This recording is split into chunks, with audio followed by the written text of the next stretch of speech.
What's going on, everyone? This is City Wrestling Radio. This is the B Show. I'm your host, Corey Smith. I'm hanging out in the Diamond Studio in the lovely San Francisco, California, joined via it's Zoom. not June. June was 2 weeks ago, Corey.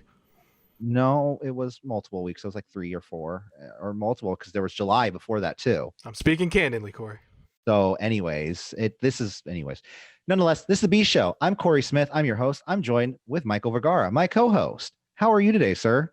I'm doing all right. Well, I'm only actually doing all right. It's actually been quite a day, you know how like there are just things where like real life stuff happens that kind of like, with the whole coronavirus thing, the NBA cancels the season, and now the NBA is also canceling the season due to, the social justice movements regarding the shooting of Jacob Blake, and I feel like it's just something not to gloss over. It's just more of it's a very heavy day. You know what I mean? Where like, I swear we're going to talk about NXT, guys. But yes, you're right. It is. I think that's just, again, like watching NXT, there was just more of a shadow looming over. Oh, I know. I was just saying this is the NXT review show, but yes, we were going to go into real life, and it's crazy. It is, and apparently the news going around, like as of this recording right now, like the Lakers and the Clippers just decided to just, not just to walk out of this season, and it's like they are far from finished with these talks.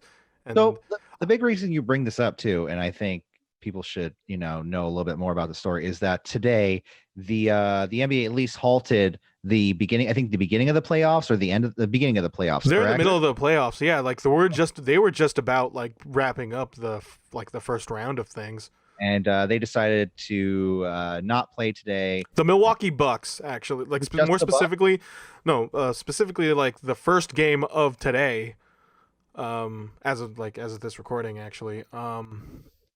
Did I get the date right? Yeah. The first game of the day was originally going to be the Milwaukee Bucks and the Orlando Magic. The Orlando Magic, they were doing shoot-arounds, and then the clock was ticking for game time, but the Milwaukee Bucks never appeared. And what's interesting about Milwaukee Bucks is the whole shooting at Jacob Blake that has taken place in Kenosha, Wisconsin, same state as Milwaukee. Well, yeah. Yeah, I believe the Milwaukee Brewers followed suit with that. Yeah.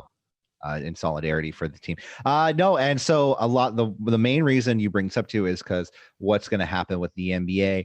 We are not an NBA podcast, but this does, NBA is playing on TNT, which is the same station that AEW Dynamite plays on. And they have shuffled the schedule in accordance to those playoffs as well. And that's main reason why there's a Saturday Dynamite. Main reason why there's supposed to be a Thursday Dynamite. And now, I don't think anyone should be like upset with the NBA about this or upset with anyone. But there is the possibility now, like, what if the NBA tomorrow is just like, we're going to play tomorrow? Well, there are some games that are going to play tomorrow. And now AEW Dynamite now will get pushed back, or we don't. It's going to be rough considering what's on tap. Yeah, I 100% think they're going to be. I really don't think they're going to be games played tomorrow. I'll say that. I can say that with a certain amount of certainty. Yeah.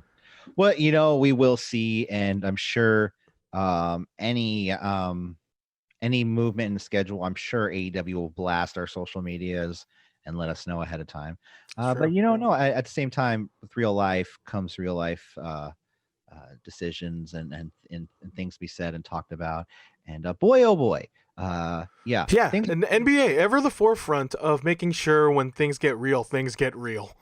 You know what I mean? When the season, like technically, like the first time that season ended, that was going on at the same time as watching Dynamite. I'm like, what the fuck shit. And now we have this where you have players deliberately using their platform to raise awareness on very real situations. It's a pivotal moment in this. So, we will see what happens. Yeah. Well, yeah, trust me. And don't worry, because while you guys are sitting in your home, we are sitting in our homes. There's a comet apparently heading to Earth too, right before Election Day. So we're good. It's all good. Or a meteor or an asteroid. I thought I heard it on like some actual legit news source in today. The National Enquirer. No, some. No. That boy has done it again. Some legit news source. I can't remember exactly what it was. I'm actually going to pull it up and we'll talk about it later. But let's talk wrestling, shall we? Because that's what we came here today. Give everyone a little bit of normality in their life. CNN, Astrid heading our way right before Election Day. Well, 2020 keeps getting better all the time. Amid a pandemic, civil unrest, and a celestial object known as 2018 VP1 is projected to come close to Earth on November 2nd, according to the Center of Near-Earth Objects Studies at NASA's Jet Propulsion Laboratory. It was first identified. It's very small, approximately 6.5 feet, and poses no threat to Earth, because there's going to be another thing that's threatening Earth in and of itself. It's Trump winning. Come the election day. All right, has been directed by Congress to discover 90%. Let's move on. I don't want to talk about this anymore. Let's. I mean, real life. Of course, we believe in Black Lives Matter here. If you don't, it's something you should probably rethink. Just look into shit. Read about stuff.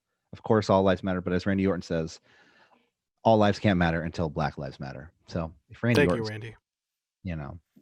Anyways, let's get into a bunch of wrestling news, and then we're going to talk about NXT right after that. But before I get into all of that, I'm going to ask you, sitting at home, to take a break, stretch real quick. Just pause for a second. Now play. Okay, now hit the subscribe button, the notify bell, like, share, and subscribe at CWR415, Facebook, Twitter, and Instagram. It's the best way to stay up to date with us at City Wrestling Radio, because we are pretty cool. I'm just gonna say that we're all right. I'm gonna say we're better. We're one step above all right, and we're pretty cool. Now hold on, Corey. Hey, no. Let's get into it. Shall we? I don't want to waste any more time plugging our shows and how to follow us and sending us money and that. We're at a brisk pace. I feel like we're less than 10 minutes into this. No, I'm just saying, I don't want to tell everybody that they don't have to buy t-shirts today. I don't want to tell them all about that. I'm not going to tell them there's a link below. And actually, go out of your way to tell people not to buy our t-shirts. We dare you. Don't buy our t-shirts. They're going to be like, it's reverse whatever. Psychology, Corey. Go along with it. It worked on me. Yeah. Even though I made the store. It's weird how that happened. Nonetheless, teespring.com/ the link that's down below. Just click it down there. All right, news, shall we? We're going to kick it off, I guess, with some Bella Watch 2020. Ew, ew, ew. Bella Baby Watch. It's back. There's babies and more Bellas. So I think you have more on this story than I do. I do? Yeah, because you're the one that told me about it when we got on before we got on the air. All right, now I have to pull it up. I was going to start for you while you pulled it up, but Brie and Nikki Bella announced the names of their newborn children. The cover story of the People magazine revealing their names and photos of their newborn babies. Nikki, Stephanie Nicole Garcia Colas, whatever, and her partner Artem. Oh God, everybody's last names suck. Ching Vincev, it doesn't suck, Artem. I'm sorry. Gave birth to a baby boy named Mateo Artemovich on July 31st. Brianna Danielson, and husband Brian Danielson had their second child, a boy named Buddy Desert Danielson. Yeah, Buddy Desert. Well, it's catchy. BDD. BDD. Yeah, BDD. Well, BD. BD Danielson, Buddy. He'll be Buddy Bryan one day. Buddy BD. If he's in WWE, he'll be Buddy Bryan. And he'll be wrestling Buddy Murphy, or he'll be tagging with Buddy Murphy. Who knows? Buddy Murphy will be the Ric Flair type in the Evolution stage, because they're trying to redo Evolution, but now with Buddy Murphy as the Ric Flair. And I'm kidding. Yeah, sure. Congratulations to both Nikki Bella and Brie Bella. On the birth. Another congratulations. You got the baby, and now they got names. Yeah, they have names now, and I think that is one step closer to eventually getting a job and contributing. Pick yourselves up by your bootstraps, babies. Yeah, I mean, those bills aren't going to pay themselves, kids. I mean, come on, no, I kid. But I mean, who knows how much those baby photos cost? They probably just. I will say this: Brian's baby buddy, looks exactly like him. He looks like a baby. How distinct can a baby honestly be? Pull up the picture. Pull up the picture, and you'll be like, "Oh shit, that's Damien." Oh God. I'm even try to pull it up. Let's so look I can at it. show you. Let's look at this. Let's look at this thing. Because I saw the hair. And Does I was he like, have a gigantic beard? Is that why this baby looks like Brian? That's exactly why. It doesn't look. I mean, he just looks like a baby. Come on. Look at that. I'm honestly paying attention to the. I can't really see that. I'm honestly paying attention to the more like the distinction between Nikki and Brie. Like, one's got a different nose and one's got a different nose. There used to be two reasons why one would be different from the other, but I'm slowly I guess it's just the history of me just looking at them for them being entertainers as they are. Mateo, that's a cool name. Anyway, Mateo. Yeah. I've known a couple Mateos throughout my life. Yeah, well, like I said, congratulations. How were they? Were they cool? Yeah. Okay.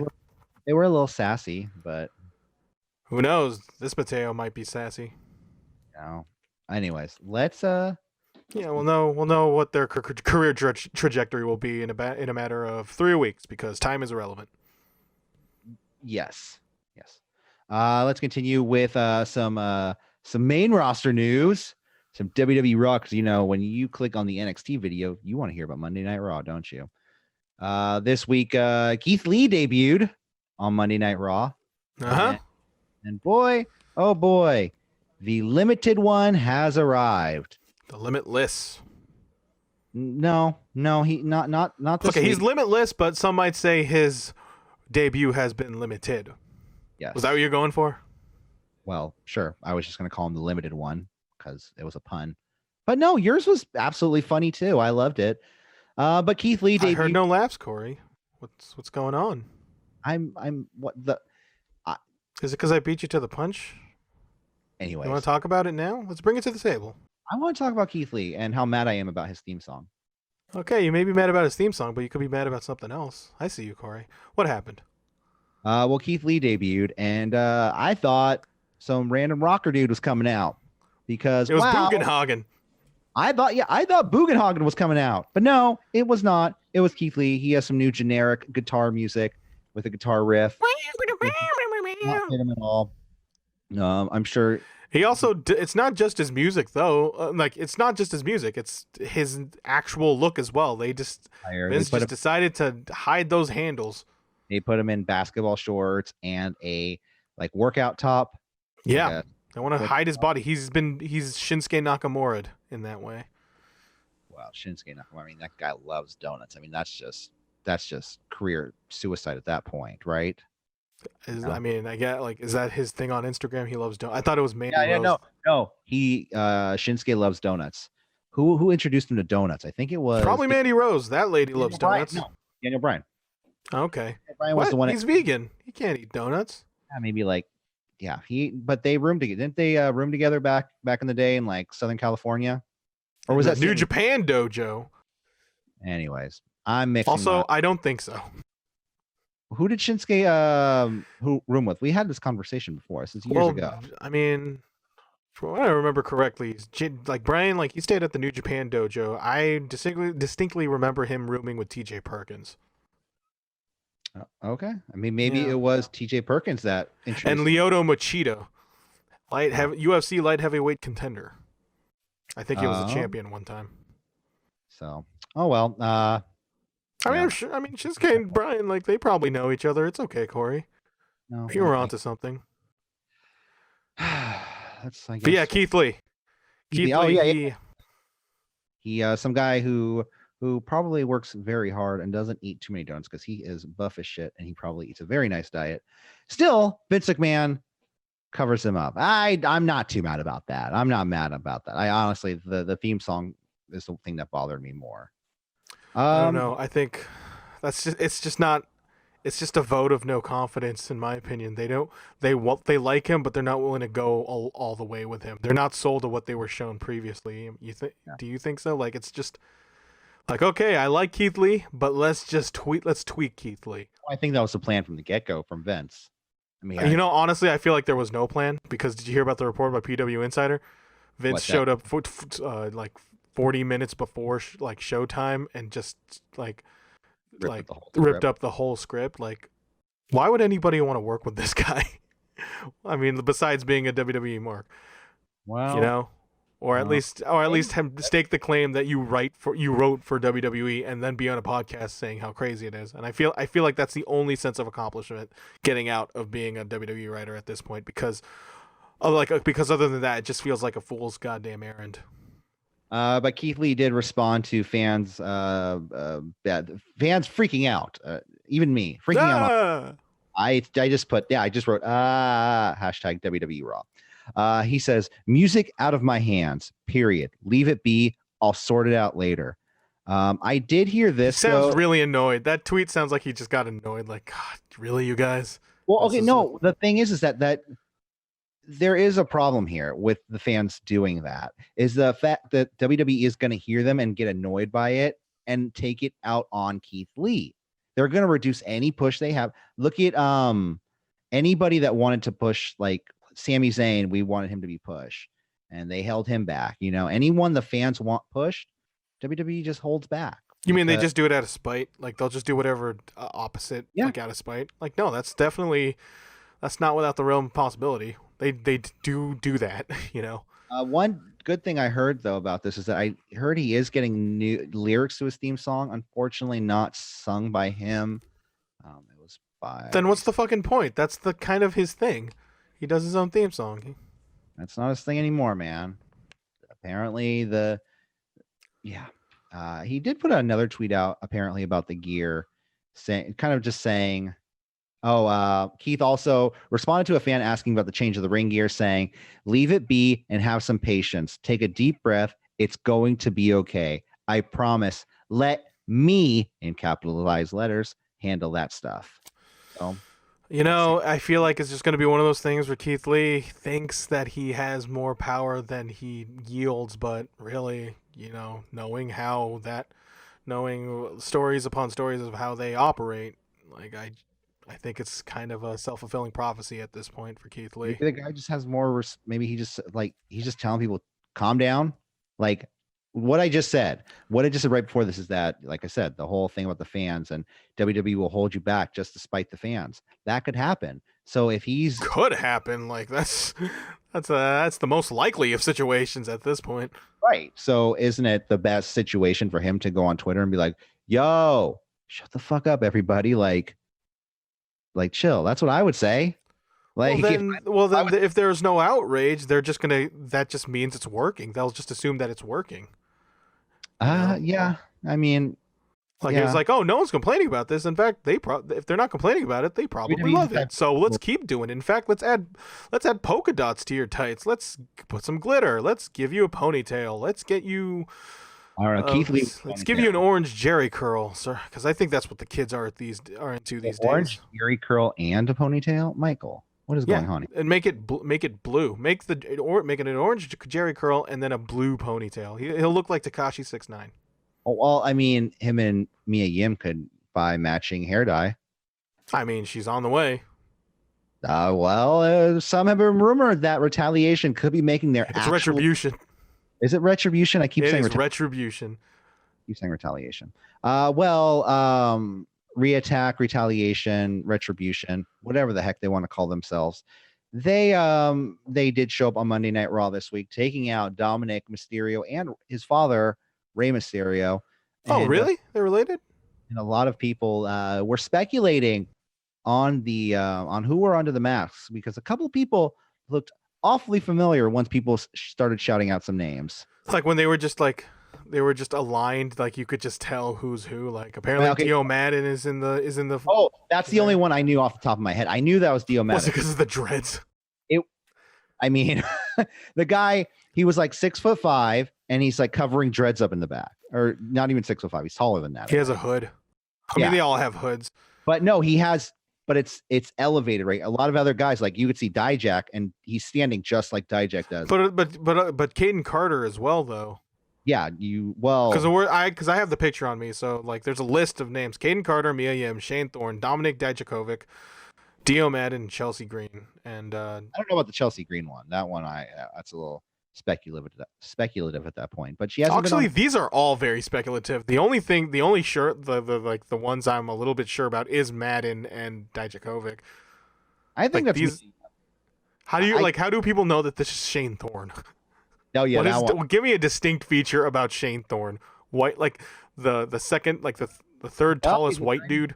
Yeah, I mean it's like I said, it's speculative, so we'll see what happens. But a lot of these people have not been seen on NXT TV, with one possibly getting their write-off tonight on NXT. So we'll get there. We shall get there, because this is the NXT review. And I think Summer Struggle, New Japan. Exactly. Damn it. I literally just closed the window by mistake. No, not open incognito window. Reopen. Okay, there we go. I got it.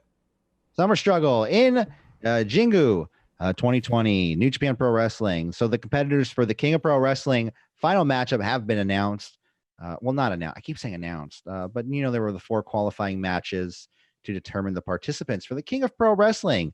And so let's see. Going into the match, El Desperado defeated Satoshi Kojima in a no finishers match. Kojima's lariat and Desperado's Pinche Loco were banned. Kojima used the lariat, and Desperado won by disqualification. Oh, joy. Oh, great. Toriano defeated Gato, Bushi. You've done it again. Toriano beat Bushi in a 2-count pinfall match where Bushi taped Yano's feet together and tried the cradle, but Yano reversed the cradle and scored the pin because it's Yano. Sonata defeated Sho in a submissions match, and Kazuchika Okada defeated Yujiro Takahashi, Gato, and Jado in a 3-on-1 handicap match. So those 4 guys will be going at it in a fatal 4-way, I believe it is, or is it a ladder match? In a preliminary defend the title. Yeah. Well, anyways, they're wrestling this Sunday, New Japan Pro Wrestling Summer Struggle in Jingu. It's going to happen 4 a.m. Eastern time, so that means 1 a.m. Pacific Standard Time. Are you going to watch? I'm sure you're going to watch. Probably not. What? I don't know. Maybe. You'll be up at 1 a.m. It's just a house show, honestly. It's the King of Pro Wrestling, Michael. Evil and Taiji Ishimori versus Tetsuya Naito and Hiromu Takahashi. It's T-shirt Naito. Come on. Oh. It'll be okay, but then it's like something to just look in the background if I can't sleep. Yeah. Yeah, no, I guess I'll just watch it the next morning just to kind of keep up because, it's our job. No, we don't get paid for this. I wish we did. But... Clash of Champions is taking place Sunday, September 27th, which is the same day as the G1 Climax card in Kobe. G1 Climax starts that day? Yep, September 27th. That's when they start. Yeah. I mean, what? I mean, I'm looking forward to it. Don't get me wrong. But, man, it's just... it never stops. You just told me, when it's been a whirlwind week of wrestling shows, I've just been like, can we just do less shows this week? And you're like, oh, by the way, there's going to be a G1 coming up soon. I'm like, okay. It's going to be different, It'll probably be the same format, but it'll have a different vibe. They'll probably have fans. They have a date with Wrestling Radio for all your G1 coverage. And I believe that's it. That's it for news, right? Right, Michael? Yeah. AEW, they did pretty good in the ratings Saturday. That's it. 700,000 or something like that. Yeah, for a Saturday, and then you have people going out of their way. When you have that it established the built-in audience who are willing to get out of their way for a Saturday. That's a pretty good sign. And it was on after the NBA game, so of course it's going to draw in more viewers. Yeah, but then don't you think the people who would be watching an NBA game would tune into the next NBA game, which was on ESPN? So and so for that, how much basketball can you watch in one day? What? How much basketball can you watch within one day? As much they show as much as 4 in one day, and those go by real fast. How much can you watch? So I can watch I love basketball. I can watch as much as I can, but now, we'll see how it goes now, considering the events of today. But it'll be an interesting one. Well, good luck, NBA. Godspeed. Dynamite began with 1.4 million viewers. Damn, for the first 5 minutes. And I was like, okay, FTR, Private Party, they're doing Well, stuff. they really. If it was the Bucks, if it was the six man, I bet you they would have went beyond 5 minutes. Real quick, did you hear the? No, I don't think you heard this. Ron Funches. Try me. Ron Funches, the comedian. Yeah, he talks like this all the time, and I'm Ron Funches. That's a great guy. Good. He streams Fall Guys on Twitch. Huge wrestling fan, and he has a podcast called Getting Better, which he talks about getting better and doing things that are just like helping everyone out. Hello, my name is Ron Funches, and we're Getting Better podcast. But one of his most recent guests is Tony Schiavone, and it's a really good episode, and I want to just implore everybody to go listen to it because it's to it. That sounds great. Yeah, it's really good. It's about an hour and a half long of just Tony. And at one point, I will talk about video games because I think Tony Schiavone is into them. Brief second. He does just. He's like a 65-year-old man who plays video games, but he does say this: "My dream right now is to win the lottery and find an 18-year-old stripper to marry." Was that Tony Schiavone's dream, or was that Ronald Funches' dream? That's Tony Schiavone. He was joking, but okay. That just shows how much of a personality Tony Schiavone has. Yeah. And in the same podcast, he's like, talking, joking about, with his wife and everything. So it's good. Go listen to it. Check it out. Man, they peaked 791,000. That's crazy. Yeah, no, Tony Schiavone, Ronald Funches, Getting Better. Tony Schiavone. Let's kick it off with NXT this week. It took place. And only NXT. And only NXT.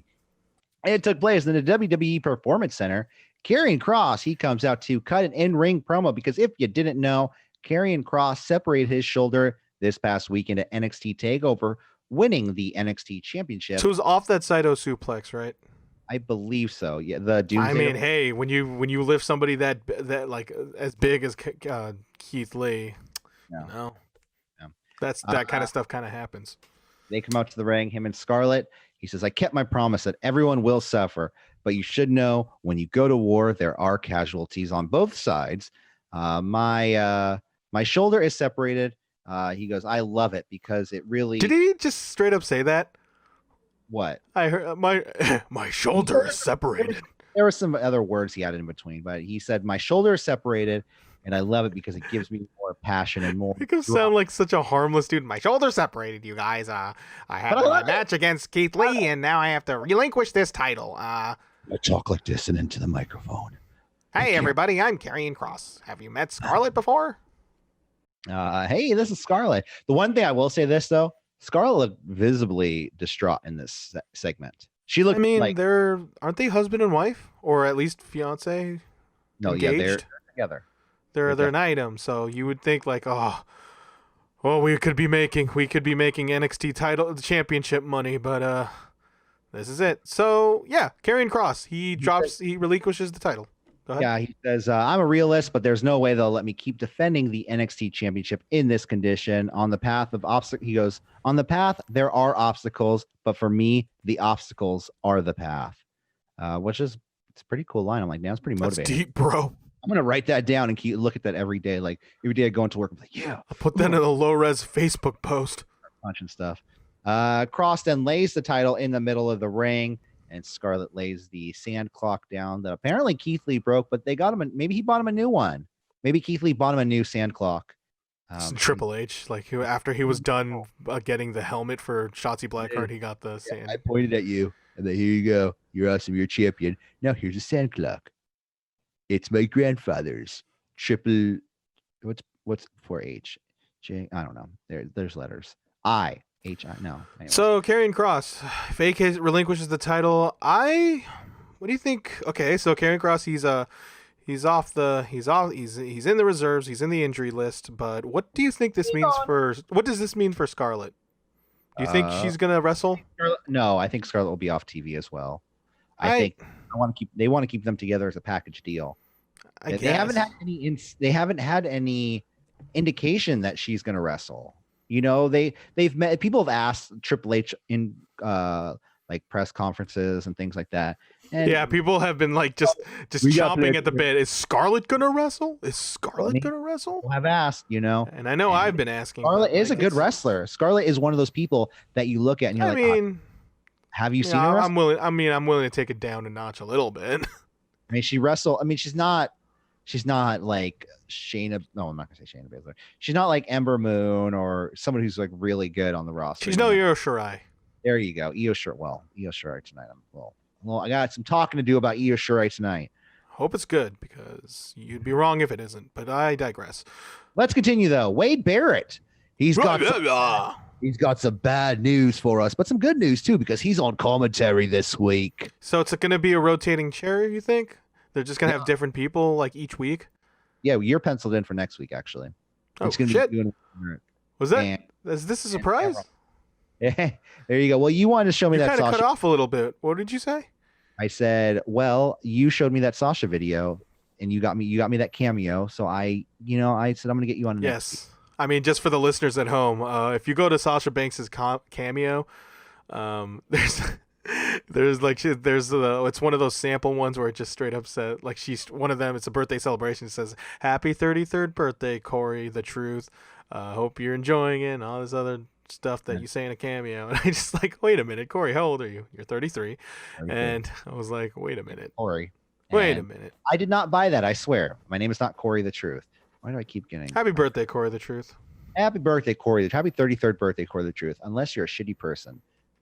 $500. Is it? It's really $500 for Sasha Banks? Keep going. Anyways, Breezango versus Imperium. I almost called him Emporium for the NXT Tag Team Championships. Yeah, they do entrances in an old theater in Divisadero, and they just play old arcade games. Emporium, yeah. So Breezango goes right to work on Imperium, striking them from behind. Fabian and $375. Fandango and Eichner start the match. Imperium start building the heat on Fandango. We have not a hot tag to Breezango, but a warm tag to Breeze. Warm to the touch. Breeze unloads on Imperium, knocking Eichner out of the ring and hitting Bartel with a nice spinning heel kick when Bartel was coming off the top rope. Match goes through 2 commercial breaks. That was one thing I didn't like about it. Rolling Thunder drop to a moonsault to Fandango by... You just do not like long matches on television, don't you? Not when there's commercials breaking them up, no. Building heat on Fandango yet again. Imperium looking for the basement dropkick drive-by combo. Fandango dodges it, tags in Breeze, super kick to Imperium, and we have a double leg drop to Imperium by Dango. And the surprising, very surprising, and your new NXT Tag Team Champions, Breezango? Yeah. You know what? I would have been way more perplexed, but really the surprising part was how good this match was. I actually really liked it. Like Breezango, I thought it was okay. They have really shown up. They went to town on these Emporium guys. I felt like Fandango didn't do a whole, like Fandango got beat down for most of the match, and then there'd be the spurts of Breeze coming in and Breeze taking over and kicking ass, and then Fandango would be getting beat up on. So that's the only one big thing I didn't like about it. Not the only. The one big thing I didn't like about it, and then that the 2 commercial breaks really, it just seemed like they built the heat. They went to commercial. They built the heat again. And it was like, all right. That's just an indictment on the WWE style in general, which I have more things to say about that particular criticism in later on in the show. But I generally did like this match a lot. It was just one of those unexpected things where like you just have one of those realizations where, man, like Breezango, like Tyler Breeze, Breezango, they had their working boots on. Yeah, no, I mean hard hats. They were just construction workers, but they didn't come out as construction workers. But I don't think they're going to do that anymore. They were pretty serious, and now they're the fucking NXT Tag Team Champions. Oh, they beat Imperium, the Ascension, the American Alpha. I think DIY. Imperium's going back to NXT UK. That's why I think they dropped the titles. They can leave the country, like they're going to let them in. I mean, aren't they from Europe? They can go back home. You can go back if you're from there? Yeah, if you live there, you're from there. Yeah, you can go back home. I didn't know that. Okay, you'd have to quarantine. It's just... Yeah, okay. Yeah. Like I said, it's positive side of the thing, so I give it a 6 out of 10. It was good, but Imperium working down. I felt like Imperium, though, too, was working down to make Fandango or Breezango look better. Like, Imperium can do a whole lot more and look way better and work with way better tag teams.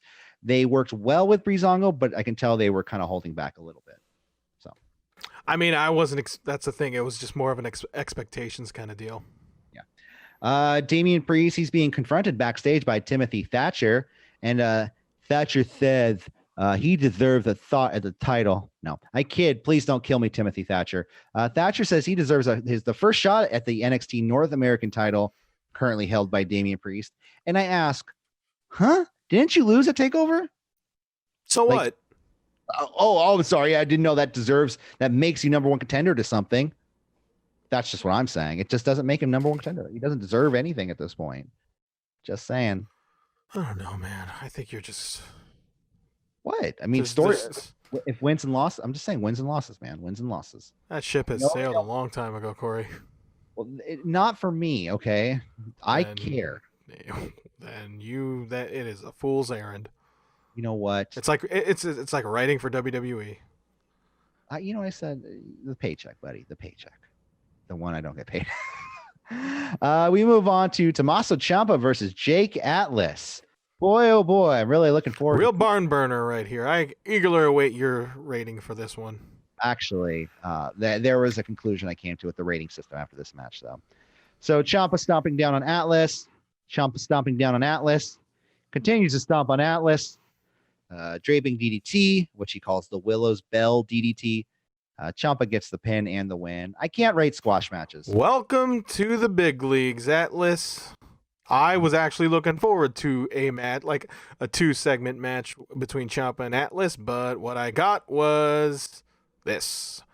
I don't know what to say, honestly. Like, as soon as I heard Jake Atlas was signing with WWE, this is exactly what I envisioned. He's just going to be a step over like that. It's just not going to, I never expected much out of him, but then I know how talented he is. It's just, and I know it's his dream to be in the WWE. It's always been a dream come true, but then, well, this is what you get, honestly. And so, hey, I'll say this. Whatever makes you happy, Jake Atlas. Whatever makes you happy, Ricochet. At the end of the day, whatever makes him happy. Like, what if honestly though, Ricochet just doesn't care about being the best wrestler, there you go. It's just like if that's all you really care about, like but then it's out of just then me as somebody who watches you, like I'm just going to just put you in that spot. Then I'm not gonna I just don't consider you that type of. I'll always consider you as that type of performer instead of that type of performer. Yeah. Well. Yeah, I mean, I don't know what to say. I think when I mean, it's just one match, honestly. Yeah. He's in WWE's NXT. He's been on SmackDown. Hopefully, he's getting paid. I mean, okay, he was in the test run for the Thunderdome. Okay. Well, yeah. Let's see. So yeah, after the match, Ciampa, he's a heel again because he beat down on Atlas, giving him a punt kick. And then he gave him a slingshot into the ring, like the bars under the ring that are the structure of the ring. Ciampa pulls Jake Atlas off the stretcher, and gives him another draping DDT. So Ciampa is back to being a sadistic son of a bitch. And yeah, I mean, I like Ciampa. I like heel Ciampa. It's just there's not the show though. Not a lot of faces. No, you would expect. I honestly expected Ciampa to just come back as just being the Ciampa that he was 6 months ago. But I mean, it's like once you just see, and then you see the. I mean, we'll get to it, but then it's just on the face side of NXT. It's just kind of lacking, and I think, and it makes me really think how much of how much losing Keith Lee kind of came off as sudden. Like they didn't plan on this at all. I legitimately feel like Vince just wanted Keith Lee now. Give him to me. Yeah, and I'm just gonna fuck with him. Next up, we have a Candice LeRae video promo. Candice, she says she met Tegan in her year number 10 of her 15 years on the independent scene, and she just doesn't get her anymore. She says Tegan doesn't get her anymore. You've changed. LeRae then says Tegan didn't have her back when she needed to, so why should she now? I wonder if they're still going to have that glass of wine. Doesn't look like it. I mean, they weren't they like baking a cake together in one of these montages? They're like, we used to be friends. There's like a video of them baking like cakes together. I'm like, when Like did this come out? I want to see this. To I want to see Peter Gabriel's Salisbury Hill. I know there was one video of the like was it Caden Carter? It was like Filipino Pride. Who was it was I forgot his name. Joaquin Wilde, Shotzi Blackheart, and Caden Carter. They ran into a table with a bunch of Filipino food. Probably wasn't their house, and then just decided to have a Filipino dinner. That's what it kind of felt like. I watched that video, Pride and all that stuff. But any place that in Florida just feels like you just walk into somebody's house because they're all just, I don't know, they don't look like Caden Carter. I think she was born in the Philippines. I believe so. Like from the Philippine Islands, and I know Shotzi Blackheart. She's part Filipino. I know DJZ, Joaquin Wilde is part Filipino. Yeah, they should part Hispanic too. It's too bad they couldn't. Too bad they couldn't get TJP over there. Gee, I wonder why. Yeah. Next, we cut backstage to Mackenzie with Bronson Reed, and he thinks he should be the one to face Priest because he's already beaten him, and that kind of makes sense. I mean, he has beaten Priest already, and then in walks the returning Austin Theory to give Reed some advice because he's a veteran because he was on WrestleMania, and he says, "I'm going to give you some advice." I don't write down what he says because it was just some stupid shit, and then Reed slaps him in the face and then walks away. Austin Theory, the return of Austin Theory. For those who aren't in the know, he was amongst the people who. Say alleged though, just to be on the safe side. I mean, yeah, I might as well just say alleged. He was the subject of the speaking out accusations. This allegation comes from, I'm reading this off ringsidenews.com. Allegation comes from a fan who was 13 years old at the time these events took place. He was pretty much just accused of grooming a 13-year-old. And when that news came out, he was disappeared off the face of this earth for weeks. He was originally part of Seth Rollins' group, The Greater Good, with Buddy Murphy and the like. Was that what the group was called? The Greater Good? I think that's what it was. Huh. Don't even remember that. Of course you didn't, because no one did. But yeah, he's back on NXT. It's just, I don't know, man. Like, it's the optics of it. You know what I mean? Like, you have Velveteen Dream on this. I mean, Velveteen Dream was not on the show this week, which was kind of, was saying something. But, and I know this was taped, but it's just, you are now a brand that's housing both Austin Theory and Velveteen Dream. That's a very curious picture. It's a very curious picture. Yeah, people want Velveteen Dream gone, man. I wouldn't be upset if they fired. It's not just that. It's not just that. It's just like the level of transparency that the WWE has provided. Like they're just being like completely vague about it. Oh, they didn't talk to the accuser. The accuser, and it was only one accuser, and I can't hear you right now. What's going on? You can't hear me at all? No, okay, now I can't hear you. You said something and I just didn't hear it. Okay. So you said they didn't talk to the accuser of what the one that called out Austin Theory? No, Velveteen Dream. I mean, we don't have to go too much into it. Remember that story? Yeah. Oh, yeah. No, I remember AAA. Oh, well, we investigated it. We talked to people, and then all of a sudden, the people were like, "No one talked to me." But yeah, nonetheless, Austin Theory, Bronson Reed. Back. There you go. And yep. Next up, we have Mia Yim versus. Well, I guess in this segment we're supposed to have Mia Yim versus Mercedes Martinez. That's what I think's supposed to happen because Mia Yim comes out. Wasn't it Aaliyah? No. Well, this is what happened. Mia Yim comes out, and then Robert Stone comes out, and then he tells Mia Yim, he says he's not going to let Mercedes wrestle tonight, and he's not going to let Mercedes Martinez come out. So I think it was supposed to be Mia Yim versus Mercedes, but then all of a sudden Shotzi Blackheart runs over Robert Stone with her tank because, a face doing face things. And then, so she took over and she had the match with Mia Yim. So it was Yim versus Shotzi Blackheart. I don't know. That's what I perceived happened, right? Yeah. It's just like, Shotzi Blackheart ran over Robert Stone, and Aaliyah just looked distraught, and now it's just a Shotzi Blackheart match, I guess. That did not make sense. And I guess they just wanted to salvage Shotzi Blackheart, I guess. Yeah. The two trade holds. Then we have a falling senton to Mia Yim. Oh, running falling senton to Mia Yim. Surfboard to Shotzi. Sling blade to Yim. Another falling senton to Yim. And then just the pin and the win. Shotzi Blackheart pins Mia Yim. They tried, but I gave this match a 4 out of 10. It just wasn't a fun match and seemed like they were moving in slow motion. Yeah, I wasn't a big fan of it either. I think it was just... God bless Shotzi Blackheart. She's just not doing it for me in terms of in-ring. They clearly see something in her. They love the green hair, I guess. They love the tank. They love the tank girl sort of mentality that she exudes. Mia Yim, I think, is ultimately the better performer, and I think she was just trying to get a good match out of Shotzi Blackheart. It was just, man.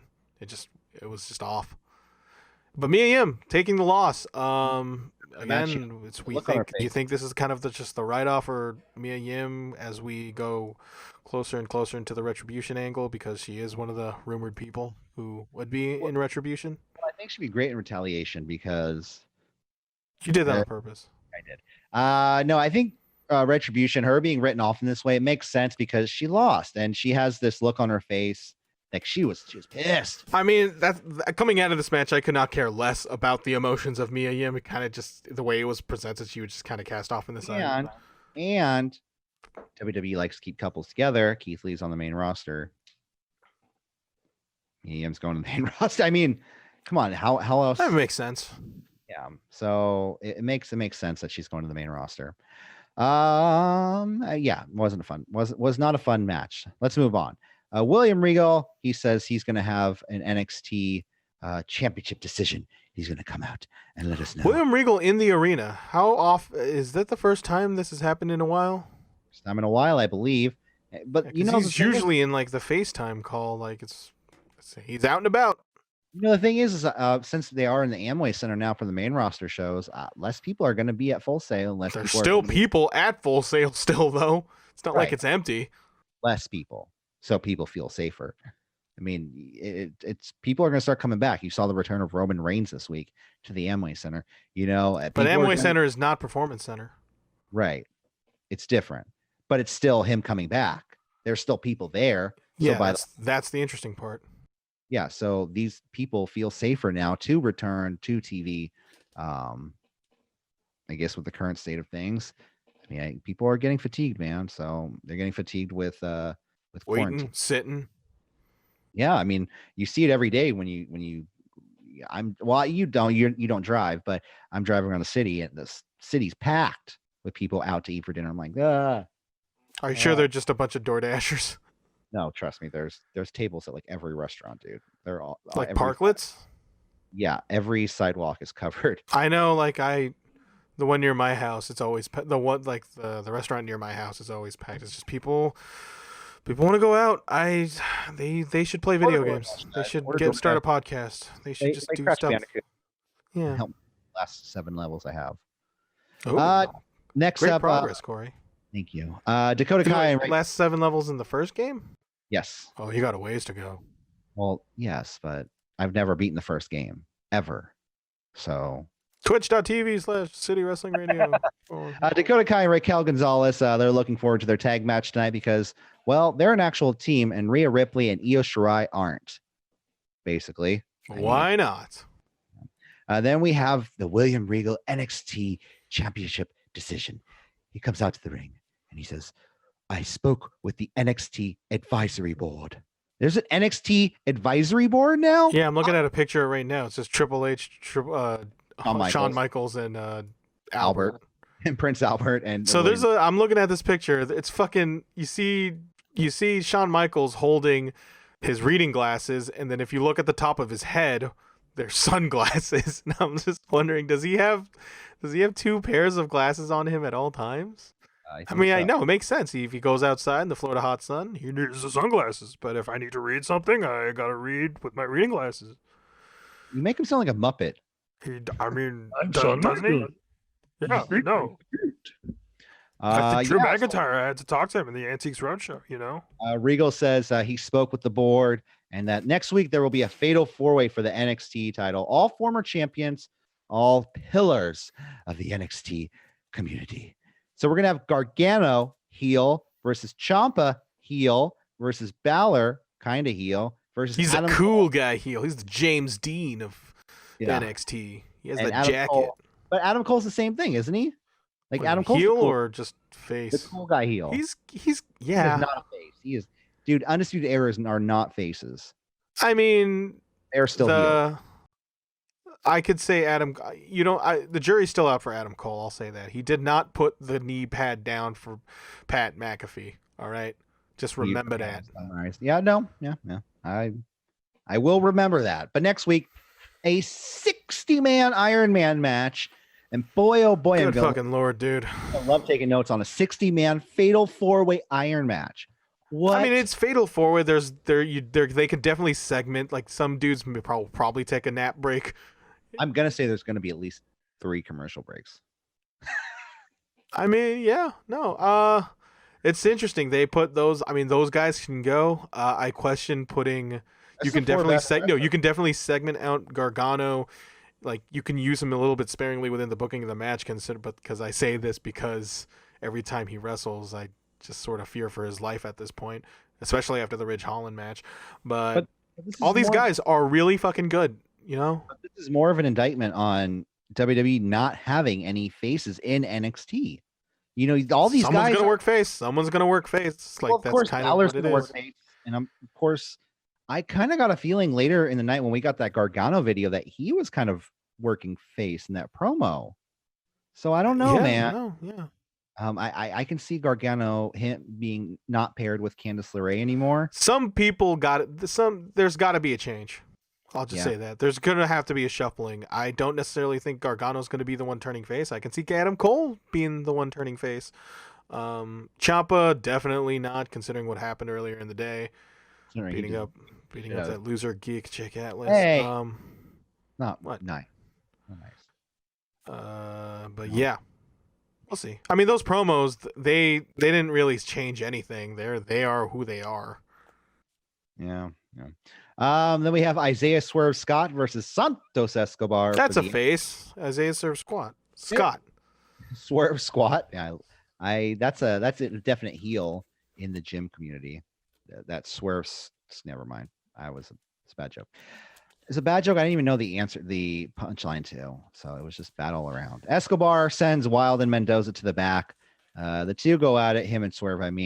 Hits the tornado arm drag to Escobar.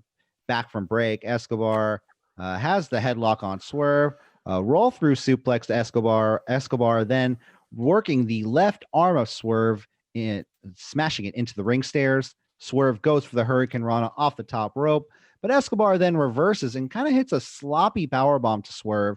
And then we come back from the commercial breaks in this match didn't really bother me as much as the first match. I will say that.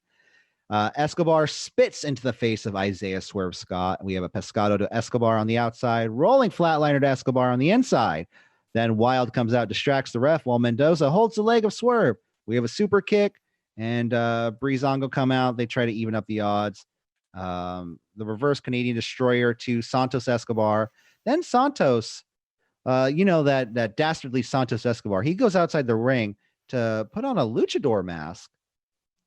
Gives Isaiah Swerve Scott a headbutt and the pin and the win.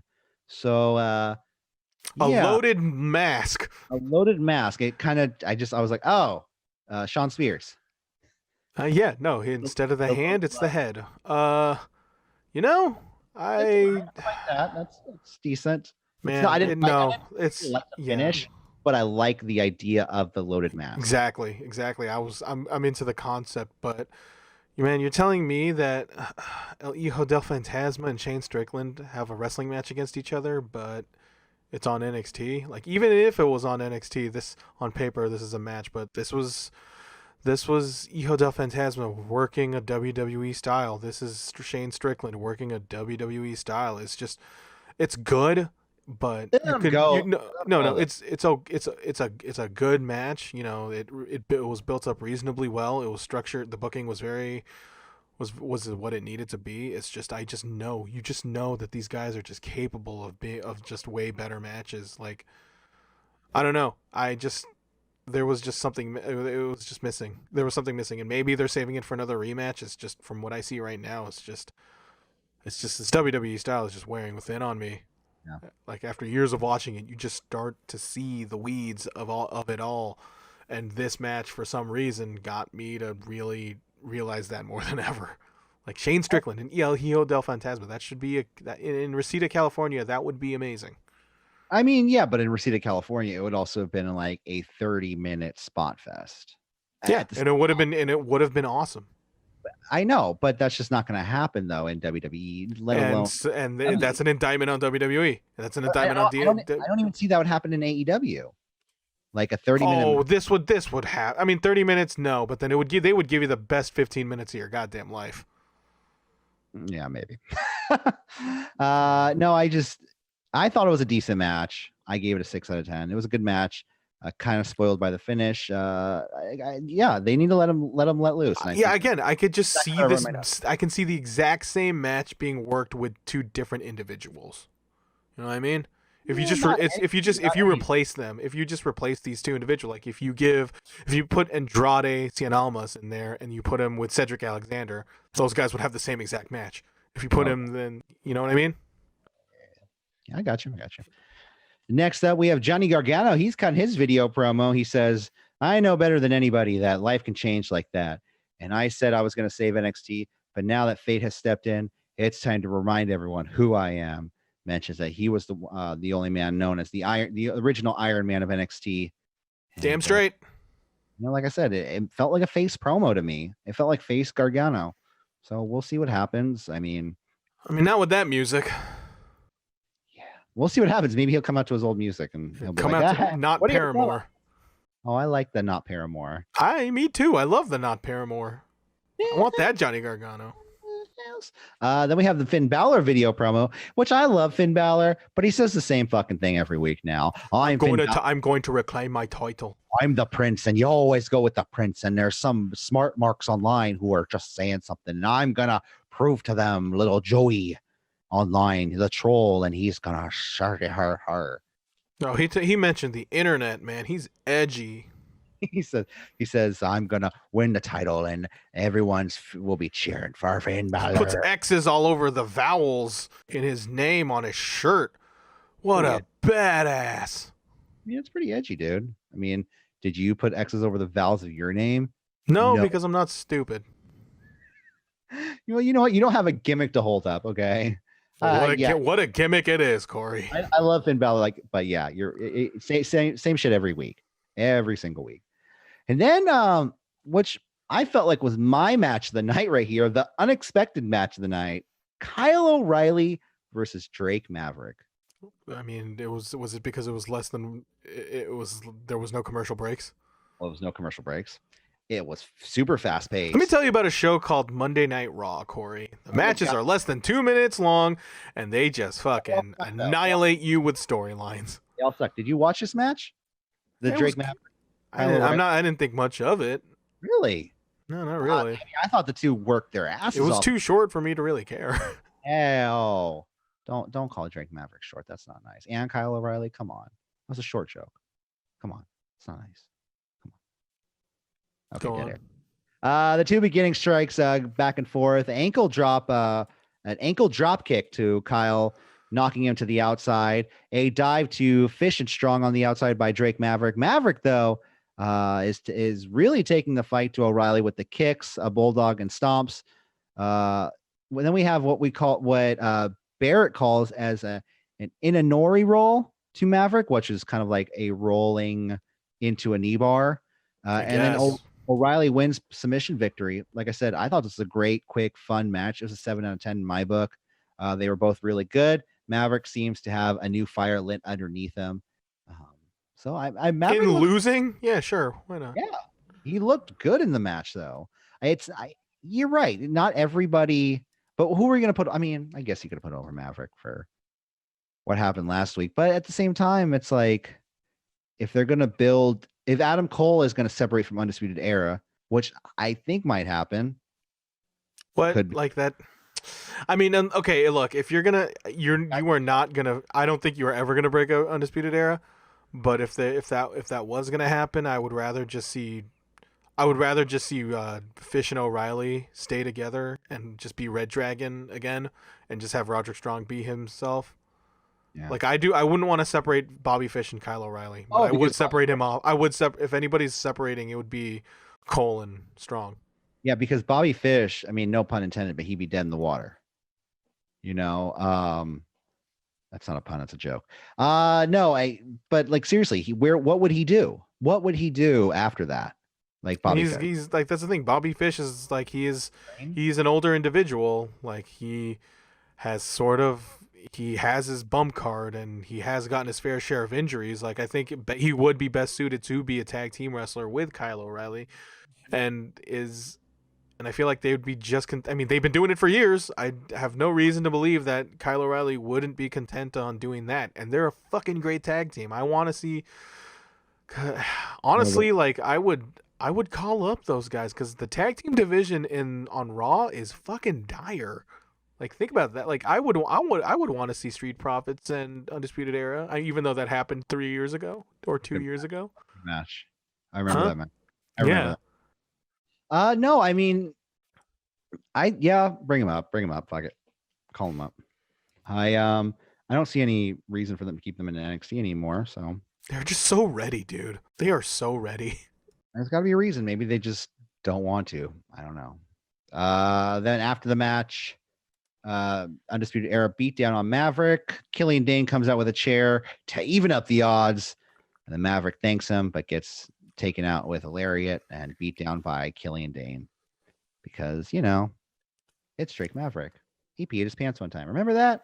Oh, yes. 5 years ago. It was not 5 years ago. Time is relevant, Corey. Rhea Ripley with Mackenzie. She's backstage. She said stuff, and we move on because it was nothing. Rhea Ripley just cut a promo backstage talking. They said, earlier tonight, Dakota Kai and Raquel Gonzalez said, you and Io Shirai are not a team. How do you feel about what they said? What? Like, you know, I'll tell. I just do my Barrett voice at that point, and I feel bad.